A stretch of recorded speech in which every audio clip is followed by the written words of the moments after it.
Hi everybody, it's meteorologist Joe Chaffee. Thought I'd take you through the models today and show you what's going on. First off, pay attention to what's happening here in eastern Canada and in the eastern US as we go through this week, because first of all, you have a general trough that's here in the eastern states. So that's one of the reasons why we're going to see pretty much gloomy weather for this coming week. Not completely straight through, but for the most part.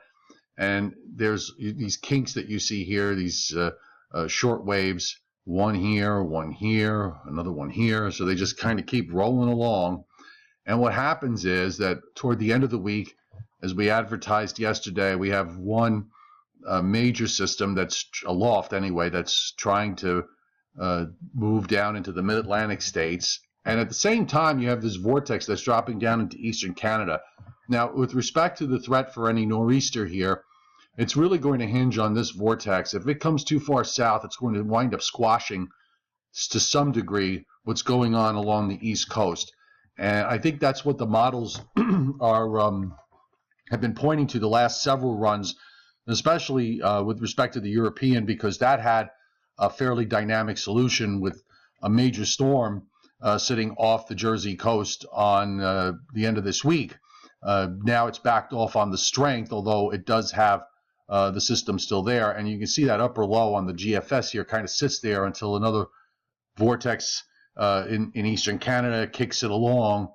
And then another system comes in as we head toward the mid part of the month. Notice back up through Greenland and in northeastern Canada, the blocking high is still there in position. So that keeps this in a very blocky pattern overall for the next couple of weeks. So I'm not really sure with respect to a breakdown when it's going to occur. Now let's go to the European, because the European was the model that really was the most dynamic with this next weather system. And you can see that upper low kind of dives down into Kentucky and West Virginia. But again, the key is going to be what's going on in eastern Canada. If it's too far south and too deep, it's going to impact what kind of a system we see here in the eastern states. And then you see that at least for about 48 hours, it just kind of mills around here and lifts out to the northeast. And you still have blocking trying to stay intact along 40 west with ridging up to Greenland. So the pattern really doesn't look all that conducive to long stretches of nice weather. And at best, you might get a day or so here and there. I'm going to take a look at the 18Z GFS, because that's coming out now. And let's see, I'm going to kind of take this through you. Both of us are going to go through this for the first time. And let's see what happens with respect to this cutoff. And you can see it gets it down into Virginia, Maryland. You still have this upper vortex that's sitting up near Hudson's Bay, and how that's going to impact that is going to be, again, key.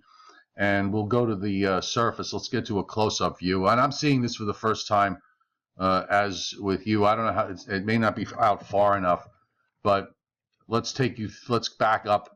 First off, with respect to tomorrow, with the system to our west and north, we actually get into a south wind here. So we'll probably just see a couple of showers with that.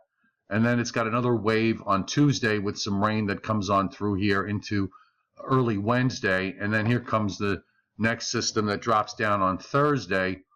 And now we're into Thursday afternoon, and we have low pressure sitting over New Jersey, just kind of mulls around there. So it's treating things a little differently with every run with respect to how this is going to come out in terms of the nor'easter. So you know what? The bottom line is that I think we're just going to keep everything on the table right now in terms of what might happen. A reminder for Friday, it's a new moon. I mistakenly yesterday said it was a full moon. It's a new moon, but the tidal impact is the same.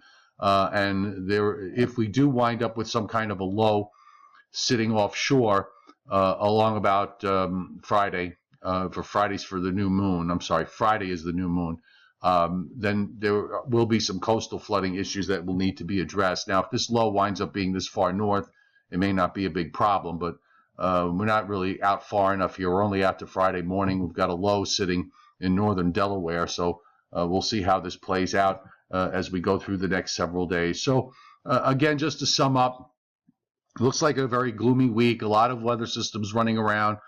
Still a threat for something along the East Coast toward the end of the week, and we'll address this again as we move through Monday and Tuesday.